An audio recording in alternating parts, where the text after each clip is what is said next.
Boa noite, que a paz de Deus e a paz de Jesus nos envolva amorosamente. Pai nosso que estais no céu, santificado seja o vosso nome. Venha a nós o vosso reino. Seja feita a vossa vontade, assim na terra como no céu. O pão nosso de cada dia nos dai hoje. Perdoai as nossas dívidas, assim como devemos perdoar os nossos devedores. Não nos deixeis cair em tentação, mas livrai-nos de todo mal. Que assim seja. Na última semana, nós falamos de um encontro com Jesus, onde Meimei nos traz que sempre que estamos em atitude de trabalho, nós nos encontramos com Jesus e que esses encontros são abençoados. Sempre o trabalho deve nos guiar, seja o trabalho assistencial, físico, ali tirando um pouquinho da fome, aquecendo com roupas, nesse trabalho aí de levar um pouquinho de esperança, não só física, mas também espiritual, um pouco de conforto, que nós possamos estar em trabalho ativo todos os dias, todos os instantes, porque o trabalho é ação, é o amor em movimento. E ele é necessário, é muito necessário para nós, principalmente agora, onde tantos corações estão sedentos de explicações, de consolos, quantos estão em miséria profunda, com muita fome, com muita sede, com muito frio, mas também existem aqueles dramas íntimos, muitas vezes ao nosso redor, em nossas casas. Por isso, a necessidade de sermos um instrumento útil, de estarmos trabalhando. E nós vamos falar de um outro encontro com Jesus, um encontro lindo que é relatado no livro Boa Nova. É uma psicografia de Chico Xavier pelo espírito Humberto de Campos. Vai falar de encontro e de trabalho. A mensagem se chama Os 500 da Galileia. Depois do Calvário, verificadas as primeiras manifestações de Jesus no cenáculo singelo de Jerusalém, apossara-se de todos os amigos sinceros do Messias uma saudade imensa de sua palavra e de seu convívio. Eu acredito que nós não temos palavras para poder descrever isso, esse vazio que ele sentiu, porque a passagem de Jesus na terra foi intensa, foi puro ensinamento, foi força.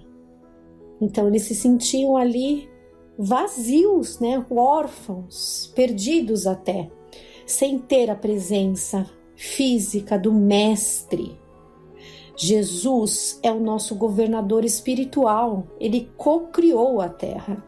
E a sua vinda, ela foi para nos trazer muitos ensinamentos. Ele é o caminho, a verdade e a vida.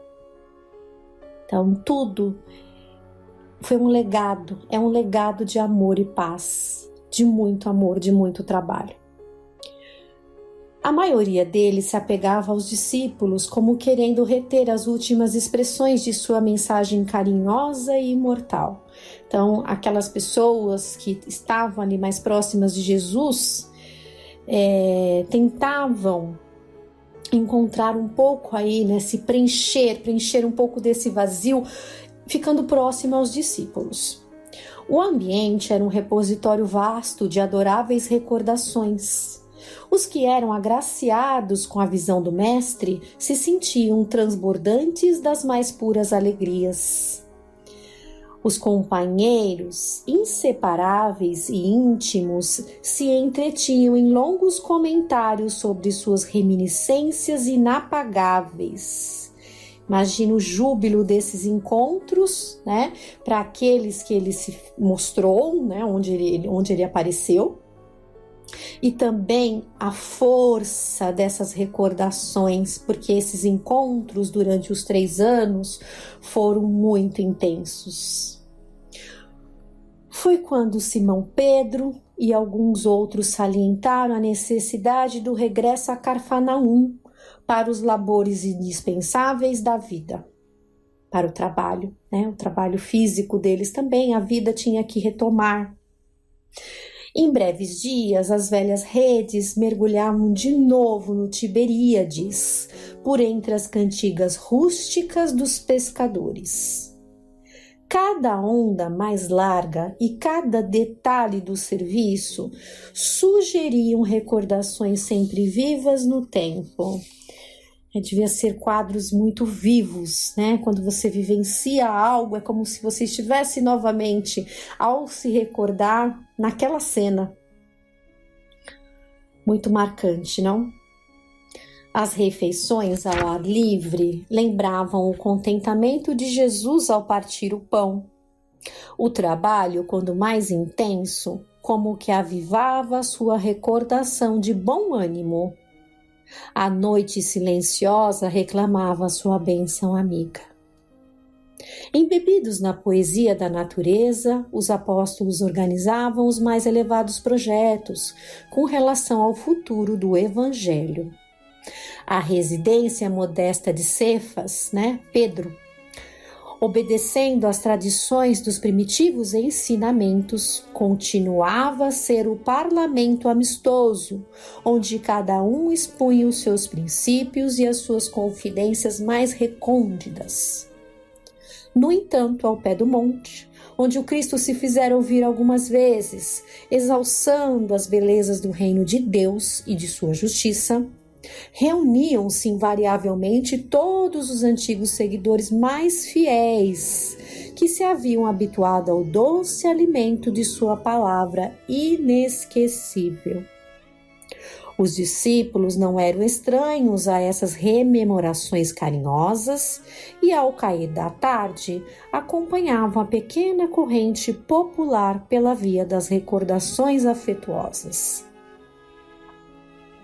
Falava-se vagamente de que o mestre voltaria ao monte para despedir-se. Eu fico imaginando o quanto esses corações estavam ávidos por esse encontro, por ter a chance, aquele último adeus, por ter a chance de mais uma vez estar perto dele. Alguns dos apóstolos aludiam às visões em que o Senhor prometia fazer de novo ouvida a sua palavra num dos lugares prediletos das suas pregações de outros tempos. Numa tarde de azul profundo, a reduzida comunidade de amigos do Messias, ao lado da pequena multidão, reuniu-se em preces no sítio solitário. João havia comentado as promessas do Evangelho, enquanto na encosta se amontoava a assembleia dos fiéis seguidores do Mestre. Viam-se ali algumas centenas de rostos embevecidos e ansiosos. Eram romanos de mistura com judeus desconhecidos, mulheres humildes conduzindo os filhos pobres e descalços, velhos respeitáveis, cujos cabelos alvejavam da neve dos repetidos invernos da vida. Nesse dia, como que a antiga atmosfera se fazia sentir mais fortemente. Por instinto, todos tinham a impressão de que o Mestre voltaria a ensinar as bem-aventuranças celestiais. Os ventos recendiam o suave perfume, trazendo as harmonias do lago próximo. Do céu muito azul, como em festa para receber a claridade das primeiras estrelas, parecia descer uma tranquilidade imensa que envolvia todas as coisas. Foi nesse instante de indizível grandiosidade que a figura do Cristo assomou no cume, iluminado pelos derradeiros raios do sol. Era ele. Seu sorriso desabrochava tão meigo como ao tempo glorioso de suas primeiras pregações. Mas de todo o seu vulto se irradiava luz tão intensa que os mais fortes dobraram os joelhos. Jesus é um espírito puro, é amor. Imagina a luz, né, desse encontro. Alguns soluçavam de júbilo, presas das emoções mais belas de sua vida. As mãos do mestre tomavam a atitude de quem abençoava, enquanto o divino silêncio parecia penetrar a alma das coisas. A palavra articulada não tomou parte naquele banquete de luz imaterial. Todos, porém, lhe perceberam a amorosa despedida, e no mais íntimo da alma lhe ouviram a exortação magnânima e profunda. Então, nem poderia ser através da palavra articulada, porque imagine ele num monte com várias pessoas, como que essas pessoas ouviriam ele, né? Era de alma a alma a ligação, a linguagem, todos ouviam ele. Amados, a cada um se afigurou escutar na câmara secreta do coração. Vejam isso. Estavam ouvindo com o coração. Eis que retomo a vida em meu Pai para regressar à luz do meu reino. Enviei meus discípulos como ovelhas ao meio de lobos e vos recomendo que lhes sigais os passos no escabroso caminho. Depois deles é a vós que confio a tarefa da sublime... Depois deles é a vós que confio a tarefa sublime da redenção pelas verdades do Evangelho. Eles serão os semeadores, né? Os discípulos. Vós sereis o fermento divino. A função do fermento é multiplicar. Instituo-vos os primeiros trabalhadores, os herdeiros iniciais dos bens divinos. Para entrardes na posse desse tesouro celestial, muita vez experimentareis o martírio da cruz e o fel da ingratidão.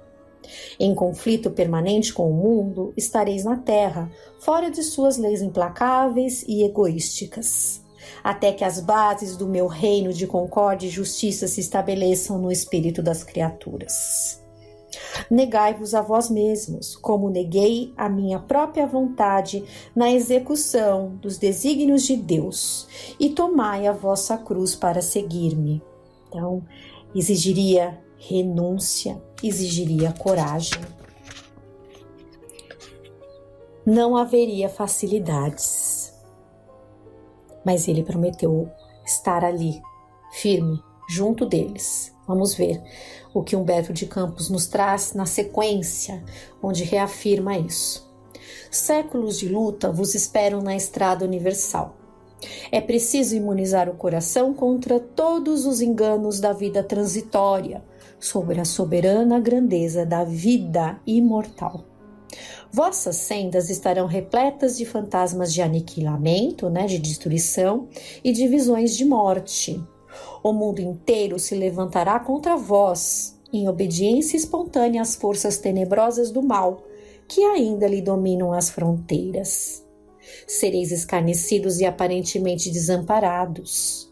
A dor vos assolará as esperanças mais caras.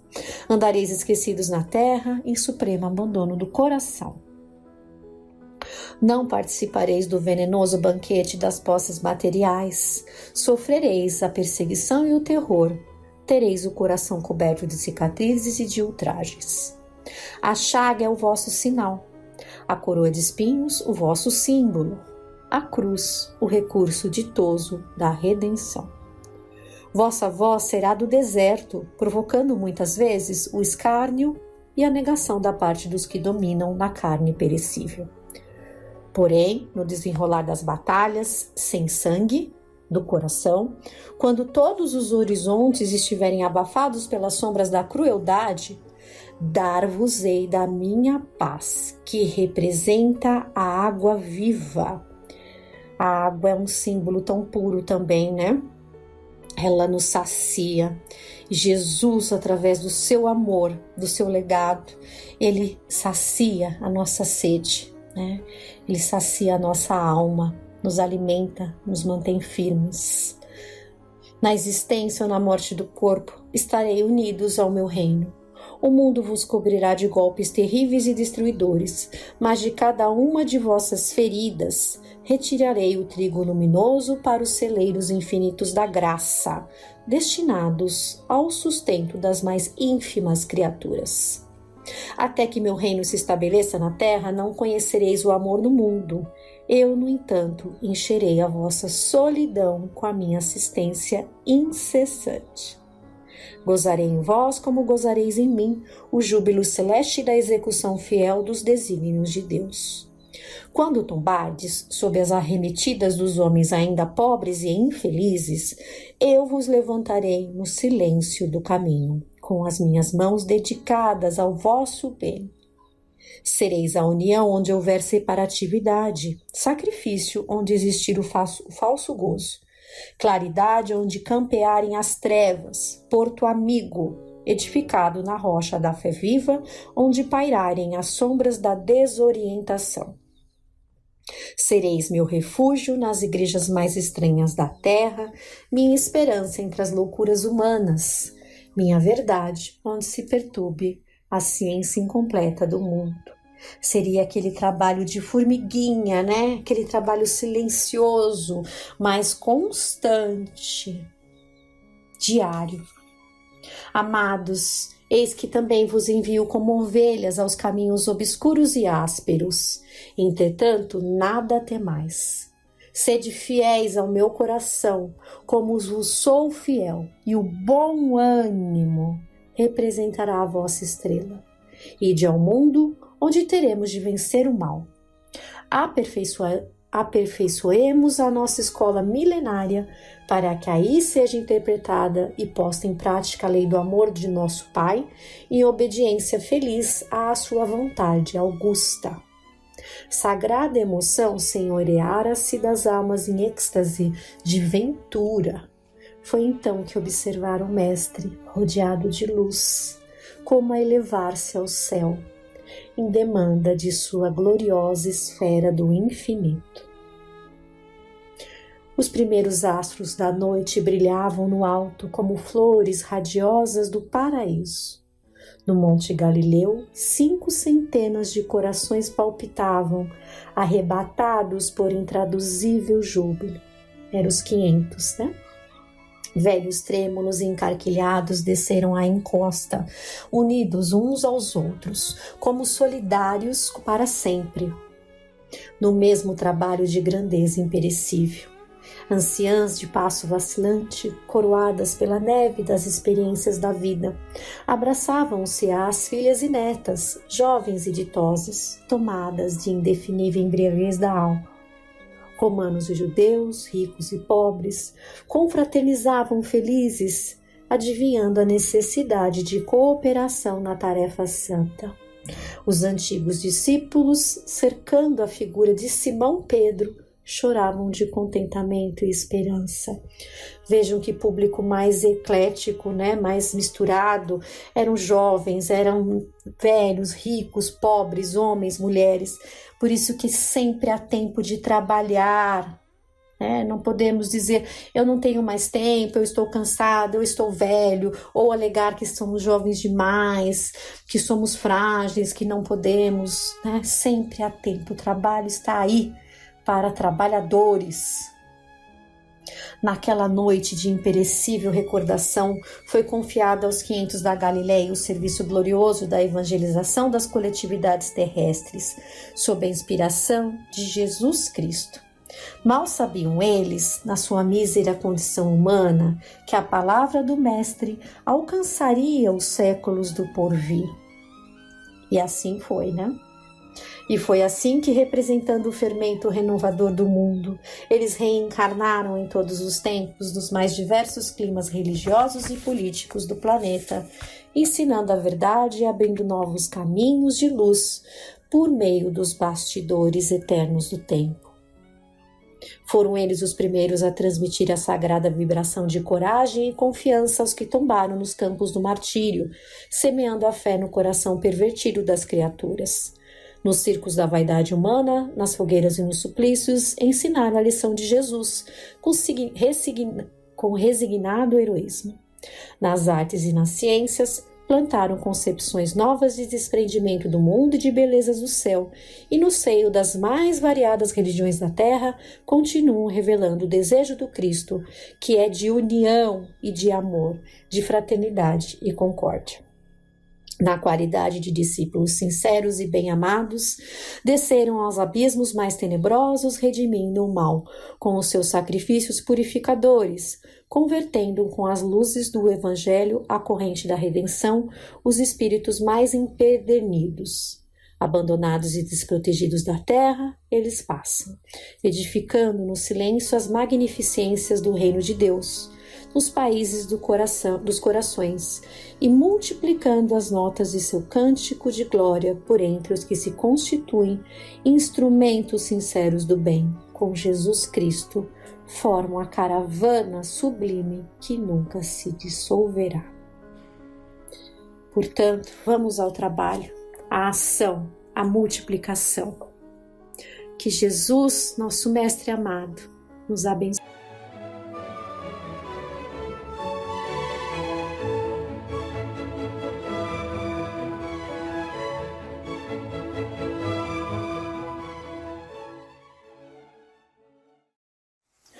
Olá a todos, vamos iniciando mais esse encontro, agradecidos uma vez mais a Deus nosso Pai, a nosso Criador, a Jesus Cristo nosso Mestre, a Frei Fabiano de Cristo e a cada Espírito que amorosamente nos fortalece, nos envolve e nos ampara.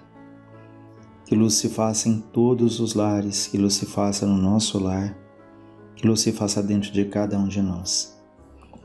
Nós trouxemos hoje do livro Diálogo com as Sombras, que é um livro do Hermínio Miranda, que ele fala sobre o trabalho de desobsessão, os trabalhos espirituais, teoria e prática da doutrinação, e aqui especificamente ele vai falar dos espíritos vingadores, que se dedicam ali aos processos de vingança.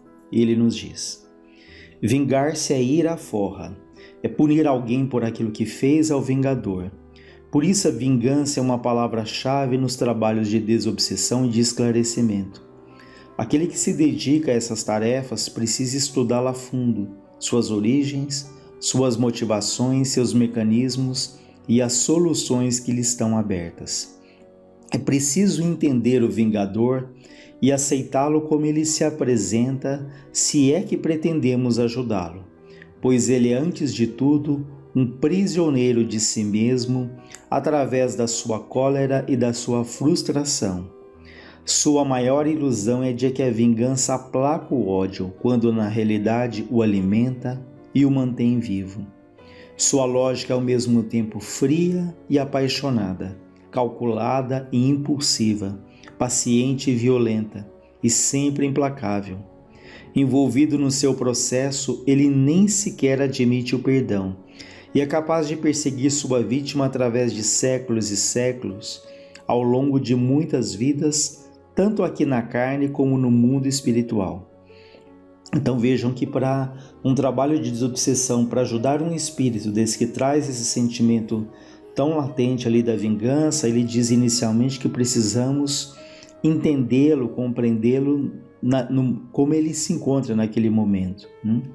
Que na verdade ele é um prisioneiro de si mesmo, através da sua cólera e da sua frustração.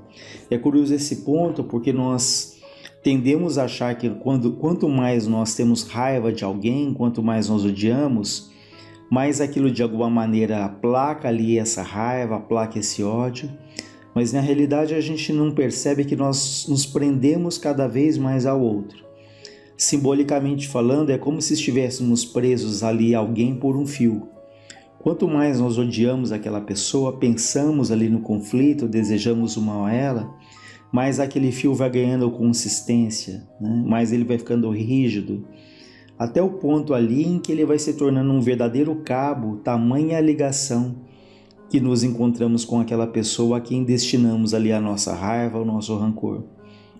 E com isso essa pessoa fica ali, dificultamos a caminhada desse espírito, dessa pessoa, como a nossa própria caminhada, né? Então por isso é que ele fala que a maior ilusão daquele que odeia é de que é livre, quando na realidade nós nos tornamos prisioneiros daquela situação. Tanto que percebemos claramente que podemos passar ali horas, dias, até muitas vidas, como ele diz aqui, presos a uma situação de mágoa, de rancor, né? Esquecidos da nossa própria vida, esquecidos dos nossos afetos, né? Não percebendo que tanta coisa poderia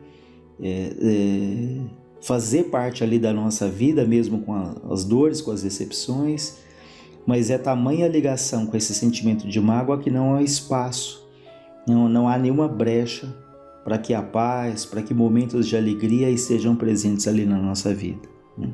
Então por isso que ele fala que a maior ilusão é de que a vingança aplaca o ódio, quando na verdade o alimenta, o mantém vivo, e que isso pode se manter ali, essa perseguição, por uma ou por muitas e muitas vidas, né? Por isso é que Jesus disse ali no Evangelho: reconcilia-te com o teu adversário enquanto ele está próximo de ti, né? Para que nós então, Jesus nos Espíritos nos disseram, né? Para que nós tenhamos esse cuidado e não deixemos para amanhã aquilo que pode ser feito ainda hoje, né? Ou nessa existência. Quase sempre a vingança desdobra-se a partir de um caso pessoal, mas é comum encontrarmos também o vingador impessoal, aquele que trabalha para uma organização opressora. Ainda veremos isso mais adiante. Então, aquele espírito que tem um processo difícil em relação a nós, ele pode ter uma relação pessoal, né? Ou melhor, aquele que nos influencia, aquele que nos ataca, aquele que nos envolve. Ele pode ter uma relação pessoal, como ele pode ter sido ali até contratado por uma organização opressora. E assim como aqui na Terra existem as gangues, as facções, né, muitas vezes liderada por homens, né, por pessoas altamente inteligentes que têm esse poder ali do comando. Do outro lado também não é diferente.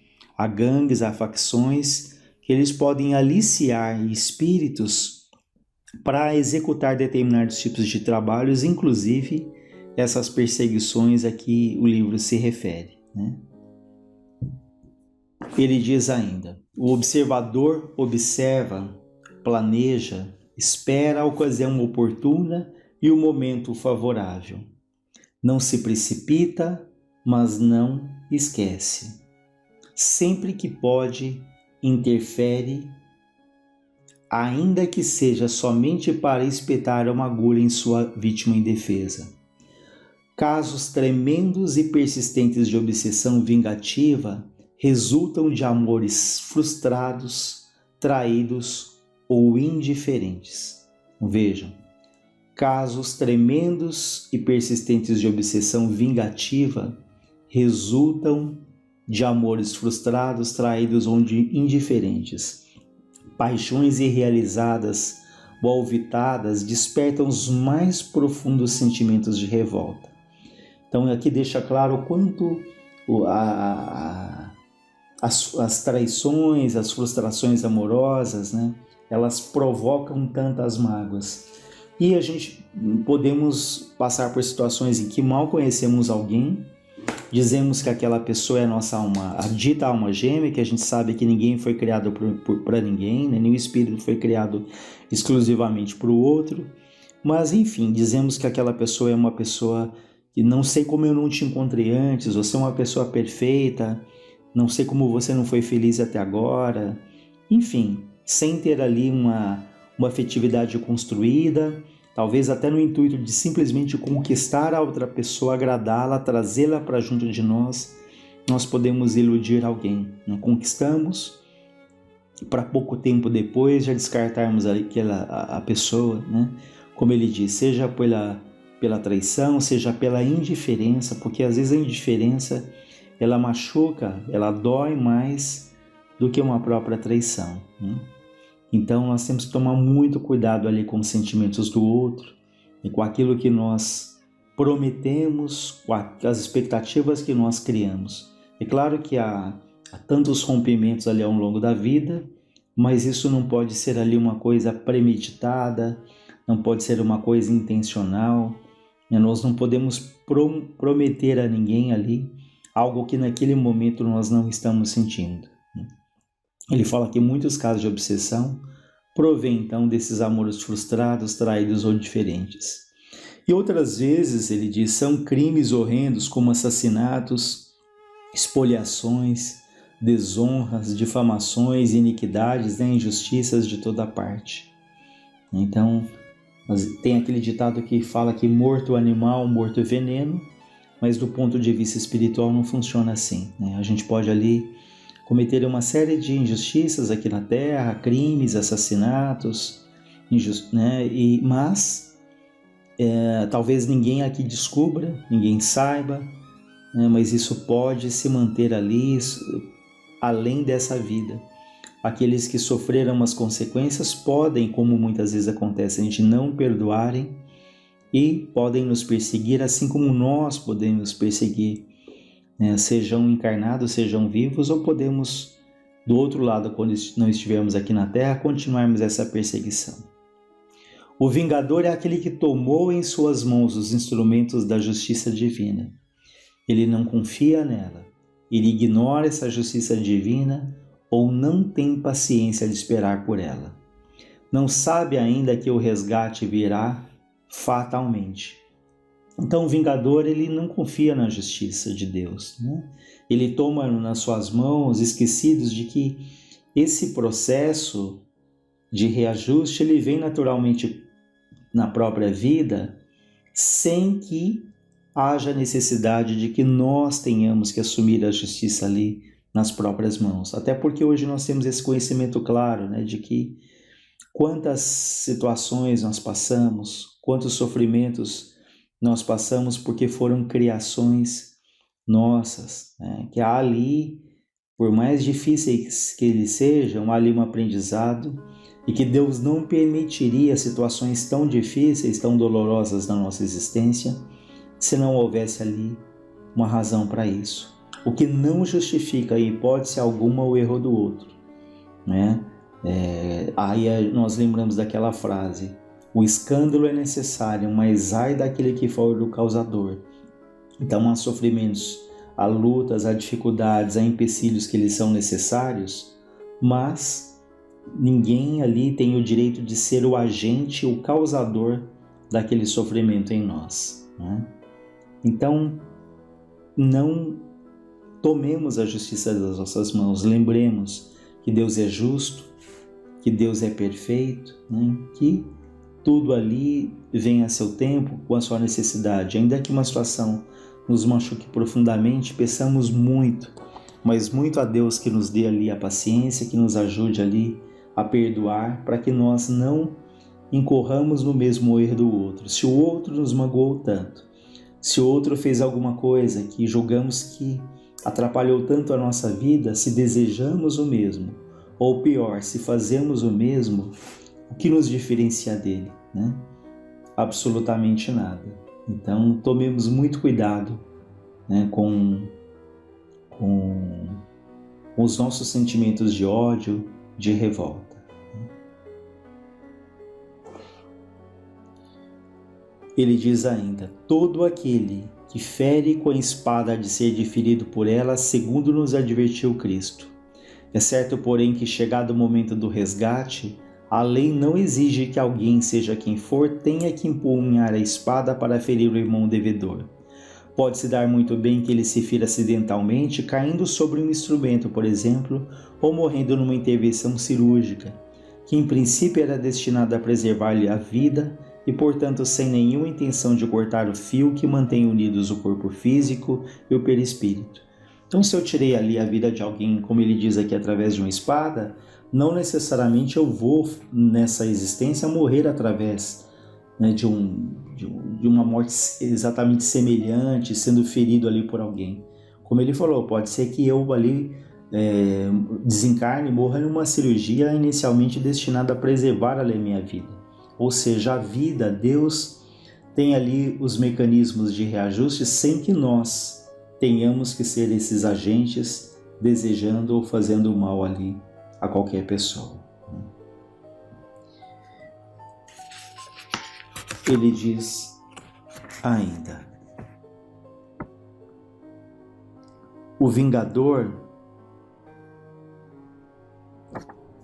ele sente um instrumento da justiça divina com todo o direito de exercê-la, esquecido de que ele está assumindo um compromisso que em parte havia resgatado pela própria aflição que procura punir a seu modo. Ao vingar-se, ele abre o ciclo da culpa, expõe, por sua vez, novamente a lei que se voltará para ele. Se conseguimos convencer o vingador da lógica férrea desse mecanismo, estaremos em condições de ajudá-lo a libertar-se. Caso contrário, ele seguirá escravo da sua própria vingança, de vez que o livre-arbítrio que lhe faculta a decisão de agir responde do mesmo modo pelas consequências amargas e inelutáveis que provoca. Não há outras opções.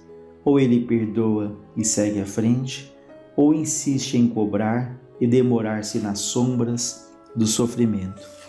O texto é bastante longo, é bastante rico, mas em função do tempo nós vamos ficando por aqui, mas serve ali como uma reflexão bastante interessante, né? Para que não alimentemos esses sentimentos de ódio, de rancor, percebamos o mal que isso provoca à nossa própria vida, à nossa saúde física, à nossa saúde mental, à nossa saúde espiritual, né?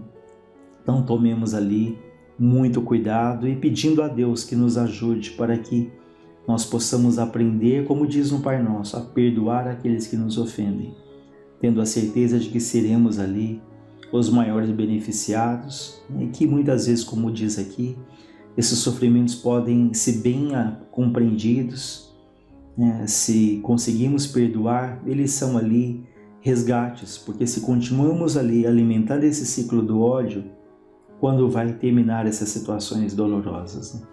Então façamos ali a nossa parte, pedindo muito a Deus que nos ilumine, que nos ampare. Só para retomar um pouquinho, aquela frase do reconcilia-te com teu adversário, enquanto está a caminho com ele, para que não te suceda que ele te entregue ao juiz, que o juiz te entregue ao ministro e sejas mandado à cadeia. Em verdade te digo que não sairás de lá enquanto não pagares o último cetil. Então esse reconciliar os adversários, de fato, ele é de Jesus e está no Evangelho de Mateus. Então que Deus nos ampare, nos fortaleça, nos ilumine.